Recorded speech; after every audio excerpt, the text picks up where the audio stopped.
तुरंत ही एक्शन लेने के लिए कह दिया है। एफआईआर हो गई है। वहाँ से उनकी जो पुलिस है, उनका जो थाना लगता है, वहाँ से उनको अरेस्ट किया जाएगा और यहाँ लाया जाएगा भोपाल, और फिर हमारी आमने सामने बात होगी।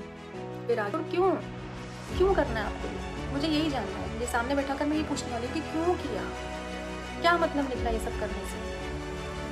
ये आगे आपके साथ होने वाला है। एक केस था जो कि बहुत चर्चित रहा, जिसमें एक लड़के ने सुसाइड कर लिया था। तो वही मुझे कल ऑफिसर्स ने बताया कि ऐसे बहुत से केस आते हैं जिसमें नहीं वो डील कर पाते हैं और इस रास्ते को चुनना वो आसान समझता है कि अपनी लाइफ को ख़त्म कर दिया जाए। Hello everyone, welcome back to my channel Neha Ashish Tiwari. बहुत ही अर्जेंट में मैं अपने घर से निकल रही हूँ, बहुत ही ज़रूरी काम के लिए जा रही हूँ, जो कि आपको आगे ब्लॉग में पता चलेगा। और आप पूरे ब्लॉग को प्लीज़ ध्यान से देखिएगा, स्किप मत करिएगा, क्योंकि बहुत ही ज़रूरी इन्फॉर्मेशन मुझे आपको इसमें देनी है। मम्मी पापा चिंता कर रहे हैं क्योंकि मेरी तबीयत 2-3 दिन से ठीक नहीं चल रही। बीपी बहुत ज़्यादा लो चल रहा है, और बीपी लो जब होता है ना तो मुझे चक्कर आ जाता है। तो वही वो कह रहे हैं कि अभी अर्जेंट में तुमको निकलना पड़ रहा है, और भाई और भाभी भी काम से बाहर गए हुए हैं, तो कैसे जाओगी, चिंता कर रहे हैं। और मैं जब भी घर से बाहर निकलती हूँ तो मम्मी पापा बाहर तक छोड़ने जाते हैं, तो जब भी मैं आती हूँ तो पापा सबसे पहले आवाज़ सुन के ना बाहर रिसीव करने आते हैं कि मैं आ गई। ये उनका रोज़ का ही। क्राइम ब्रांच आ गई हूँ मैं, डाला हुआ था, तो उसके लिए एसीपी सर ने आज मुझे बुलाया हुआ है, क्योंकि जो स्टेटमेंट है वो आज मैं दूंगी। हम यहाँ पर आए थे जब हमने कंप्लेंट डाली थी पूरे स्क्रीनशॉट के साथ में, जो भी हमें परेशान कर रहे थे, जो भी उन्होंने बोला हुआ था, वो सारी आईडीज़ का हम यहाँ पर कंप्लेन करके गए थे, जिन पर आज एफआईआर होगी और जो भी प्रोसेस है वो आगे जाएगी। तब मैं आई थी भाई के साथ में, चीनू के साथ में, और वो फिर सारी प्रोसेस हम यहाँ पर करके गए थे। उसके आगे का होना है, जो भी होना है, जैसा भी होगा। हम सारी डिटेल्स यहाँ पर देकर गए थे, कुछ फॉर्म थे जो मुझे फिल करने थे, वो सब कुछ मैं यहाँ पर करके गई थी। अब आगे जो इनका काम था वो यही था कि इन बारे कुछ पर्सनल में मैसेज किए गए थे, वो भी मैंने यहाँ पर स्क्रीनशॉट लगाए हुए हैं। जो उन्होंने बोला हुआ है वो सब कुछ यहाँ पर मेंशन किया हुआ है कि क्या क्या शब्द मुझसे बोले गए हैं, किस टॉपिक पर बात की गई है, और अब आगे जो भी कार्रवाई होगी इनके खिलाफ इसी पर की जाएगी कि आपने इन शब्दों का उपयोग कैसे किया। तो वही सब कुछ है जो यहाँ पर हम देकर गए थे, और इन्हीं पर आगे का एक्शन और आगे की कार्रवाई की गई थी। उसके बाद एक बार और मुझे क्राइम ब्रांच बुलाया गया था, कुछ इन्फॉर्मेशन उनको चाहिए थी, जिसके लिए यहाँ पर मेरे साइन लगने थे। तब मैं फिर से यहाँ पर आई थी। काफ़ी टाइम से फॉर्मेलिटी चल रही है, जिस पर अब जो फाइनल एक्शन लेना था, जो फाइनल एफआईआर जानी थी, वो अब हमारी हुई है। और ये सब करने में सबसे ज़्यादा मेरी स्टेटमेंट लेने के बाद में सारी चीज़ों की डिटेल यहाँ पर लेने के बाद एक नोटशीट रेडी की गई, जिस पर एसीपी, डीसीपी और फिर एडिशनल कमिश्नर की उस पर सिग्नेचर हुए और फिर एफआईआर हुई। Good morning everyone. कल सीधे बुटीक निकल गई थी क्योंकि शाम हो गई थी। मुझे ऐसा लगा 1-2 घंटे का काम है, जल्दी से हो जाएगा, लेकिन बहुत टाइम हो गया। लीगल प्रोसेस है, खैर टाइम लगता ही है। और 2 दिन से भी बुटीक नहीं गई थी, तो बहुत सारा काम पेंडिंग था, तो आगे का जो ब्लॉग है कंटिन्यू नहीं कर पाई। अभी आपसे इस पर कल नोटशीट रेडी हो गई है स्टेटमेंट के बाद में, और एसीपी सर, डीसीपी सर ने उसको देखने के बाद में तुरंत ही एक्शन लेने के लिए कह दिया है। एफआईआर हो गई है। वहाँ से उनकी जो पुलिस है, उनका जो थाना लगता है, वहाँ से उनको अरेस्ट किया जाएगा और यहाँ लाया जाएगा भोपाल, और फिर हमारी आमने सामने बात होगी। फिर आगे वो मुझ पर डिपेंड करता है कि मैं आगे क्या करूँगी, क्या करना चाहती हूँ। तो जिनको भी ऐसा लगता है कि वो कुछ भी करेंगे और कुछ नहीं हो सकता है, अपनी फैमिली के साथ में मैं सिर्फ आगे बढ़ने की कोशिश कर रही हूँ, मेरे लिए। और जब आपने किसी भी चीज़ के लिए मेरी हेल्प नहीं की है, तो अब मुझे डिस्टर्ब करने का कोई मतलब नहीं बनता। और आपको अगर ऐसा लग रहा है कि आप ऐसा करेंगे, ऐसा होना चाहिए, ऐसा बिल्कुल भी नहीं होना है, क्योंकि आपने किसी को मेंटली इतना हेरेस किया, उसकी मेंटल हेल्थ पर असर पड़ा। ऐसा नहीं है, हम अगर ऐसा बोले कि हमें फ़र्क ही नहीं पड़ता, ये गलत है, हमें फ़र्क पड़ता है। किसी के कुछ भी बोलने से हमें फ़र्क पड़ता है। तो जब हमने रिक्वेस्ट करी कि आप नहीं माने, तो अब ये आपकी जिम्मेदारी है, चुप माने। एक केस था जो कि बहुत चर्चित रहा, जिसमें एक लड़के ने सुसाइड कर लिया था। तो वही मुझे कल ऑफिसर्स ने बताया कि ऐसे बहुत से केस आते हैं जिसमें नहीं वो डील कर पाता है और इस रास्ते को चुनना वो आसान समझते हैं कि अपनी लाइफ को ख़त्म कर दिया जाए। कैलेंडर का जो भी शूट था वो मैंने नहीं किया, क्योंकि यूनिफॉर्म को दिखाना रूल में नहीं आता। पर उन्होंने बोला है कि आगे जो जब इन लोगों को यहाँ लाया जाएगा, वो ब्लॉग शेयर करने की परमिशन मुझे दी जाएगी। वो मैं कर सकती हूँ, चैनल पर उसको लाइक कर सकती हूँ। गलत नहीं करना चाहिए, किसी की इज्जत के साथ खिलवाड़ नहीं करना चाहिए, किसी के लिए ऐसे शब्द नहीं बोलना चाहिए जो उसके मान को हानि पहुँचाए। हमेशा से मैंने एक ही चीज़ बोली है कि मैं बहुत ईमानदारी से अपने काम को कर रही हूँ, आप भी ईमानदारी से अपने काम को करिए। मैं किसी का कुछ भी ऐसा अपने ब्लॉग में या किसी भी चैनल पर, किसी भी सोशल अकाउंट पर ऐसा कोई भी कंटेंट नहीं डालती हूँ जिससे सामने वाले के मान को हानि हो। तो अगर मैं ऐसा कुछ नहीं कर रही हूँ तो आप भी इस चीज़ का ध्यान रखिए। तो कितनी शर्म की बात है, आपको तो शर्म आनी चाहिए। और अगर वो नहीं आ पा रही है तो वो अब आएगी, जब आपका चेहरा सामने आएगा, तब आपको शर्म आएगी कि नहीं यार हमने गलत किया।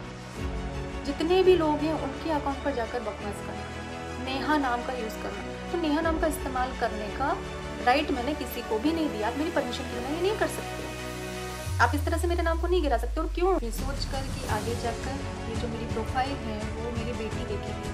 अभी वो छोटी है, अभी उसको इतनी समझ नहीं है, बहुत सारी चीज़ों को एंटरटेनमेंट के तौर पे देखती है। जब भी वो टीवी में ब्लॉग लगाती है, मोबाइल में लगाती है, तो नेहा आशीष तिवारी ब्लॉग तो ऐसे बोल के सर्च करती है, तब वो मेरे वीडियोज़ को देखती है, तो उसको इतना समझ में नहीं आता है। अभी वो बच्ची है, लेकिन धीरे धीरे करके अब जब वो बड़ी होगी, सारी चीज़ों को समझेगी, उसको समझ में आएगा, हर एक शब्द का मतलब उसको समझ में आएगा, जो कि अभी नहीं आता है। वो सारे कमेंट भी चेक करेगी, ऐसा नहीं है। तो जब वो मेरी प्रोफाइल को देखे तो किसी भी तरीके से मन में ये नहीं आना चाहिए कि यहाँ पर मेरी मम्मी गलत थी, या मेरी मम्मी ने ऐसा क्यों किया, या ऐसा तो नहीं होना चाहिए था, मम्मी ने कुछ बोला क्यों नहीं। तो ये व्लॉग मैं इसलिए शेयर करती हूँ कि उसको आगे जाकर वो जब भी देखे उसको ये रहे कि अगर गलत हुआ था तो मम्मी ने एक्शन लिया था, मम्मी लड़ी थी, मम्मी बोली थी, क्योंकि उसके लिए जो कुछ भी हूँ मैं ही हूँ। किसी भी तरीके से उसके दिल पर, उसके दिमाग पर कोई ऐसा असर नहीं जाना चाहिए जो कि गलत हो, उसके फ्यूचर पर इफेक्ट करे। और इन सब चीज़ों से मैं हमेशा चाहूँगी मेरी बेटी दूर हो। मैं कभी भी नहीं चाहूँगी कि वो किसी भी तरीके से मेंटल टेरेस हो या फिर उसकी मेंटल हेल्थ पर असर पड़े। काम करने के लिए मैं सारी चीज़ों को मैनेज करूँगी। मैं चाहती हूँ मेरी बेटी सिर्फ पढ़ाई करे, जो भी वो करना चाहती है अपनी लाइफ में वो उस पर अचीव करे। तो एक सेकंड इतनी सी बात है। तो मुझे मेरी फैमिली के साथ, मेरी बेटी के साथ, अगर आप देखकर खुश हैं बहुत अच्छी बात है। अगर आप देखकर खुश नहीं हैं, अगर मुझसे प्यार करते हैं तो अच्छी बातें नहीं करते हैं, नफरत करते हैं, तो भी आप अपनी लाइफ में खुश रहिए। आप सिर्फ अपनी लाइफ को देखिए, अपनी फैमिली को देखिए, जैसे मैं करती हूँ, जैसे मैं रहती हूँ। और बस नया साल आप सभी के जीवन में खुशियाँ लेकर आए, ये कामना हम करते हैं। इसी के साथ मैं इस ब्लॉग को एंड करते हैं। इस तरह से सोशल मीडिया पे उन्हें यह चीज़ें नहीं रखनी चाहिए थी। तो एक बार अगर नेहा जी सचिन के सामने बैठकर उनसे सवाल करेंगी तो कैसा लगेगा? सचिन को क्या वह जवाब दे पाएंगे नेहा की बातों का? अगर वह एक बार पूछेगी तुमने कभी तो मुझसे जीवन में प्यार किया होगा ना, क्या तुमने मुझसे इसी दिन के लिए प्यार किया था कि एक दिन जब हमें अलग होना पड़ेगा? अलग होने के रीजन बहुत सारे हैं, दोनों के परिवार हैं, पत्नी हैं। उस वक्त जब प्यार किया ये चीज़ें हमने नहीं सोची, क्योंकि प्यार सोच समझकर नहीं किया जाता है। सोच समझकर रिश्ते बनाए जाते हैं, शादी की जाती है, लेकिन प्यार पता नहीं किस चीज़ से, किस अट्रैक्शन में या किस भाव में इंसान से हो जाता है। और वह जितना उस चीज़ को रोकने की कोशिश करता है, उसको पता होता है कि ये गलत है, लेकिन इंसान गलत है, लेकिन जितना उस चीज़ को रोकने की कोशिश करता है वो उतना ही बढ़ता चला जाता है। जिन लोगों ने जीवन में कभी प्यार किया होगा वह लोग इस बात को समझ सकते हैं कि प्यार सोच समझकर नहीं किया जाता है, कि हम किसी बेस्ट इंसान को देखेंगे जिसके पास कोई सब कुछ ठीक ठाक हो, जिसमें कोई कमी ना हो, और फिर हम उससे प्यार कर लेंगे। ऐसे प्यार नहीं होता है। अगर ऐसे प्यार होता तो सचिन मनीषा से करता, सोच समझकर कि यह मेरी पत्नी है, खूबसूरत है। लेकिन प्यार कभी सोच समझकर नहीं होता है, लेकिन रिश्ते सोच समझकर ही बनाए जाते हैं और निभाए जाते हैं। अब इसमें नेहा कहाँ गलत थी? प्यार हुआ, बिना सोचे समझे हो गया, उसके बाद उन्हें वह चीज़ गलत लगी, उन्होंने मूव ऑन करना चाहा। मूव ऑन करने पर सचिन से बातें भी की कि तुम अपना घर बसाओ, तुम अपने पत्नी के साथ खुश रहो। और लेकिन यहाँ पर सचिन को ऐसी क्या सूझी कि उसने इस चीज़ को ना ही तो एक्सेप्ट किया, और ऊपर से सोशल मीडिया पर जिस लड़की के साथ वह रहना चाहता था, जिससे वो दिलो जान से प्यार करना चाहता था, जिसके लिए वह अपनी मनीषा को भी छोड़ रहा था, उसी लड़की को बदनाम कर दिया। क्या उसका यह कारण था कि अब वह उससे अलग हो गया हो तो अब वह उसे बर्बाद कर देगा, उसकी शादी, उसकी ज़िंदगी, सब कुछ बर्बाद कर देगा?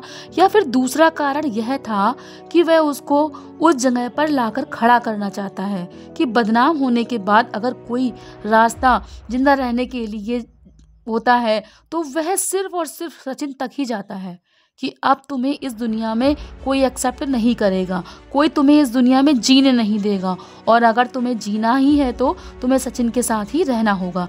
क्या यह सोच कर सचिन ने यह सब किया था?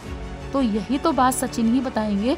जब नेहा जी सचिन से सवाल करें, दोनों आमने सामने होंगे, इस तरह के सवाल किए भी जाने चाहिए।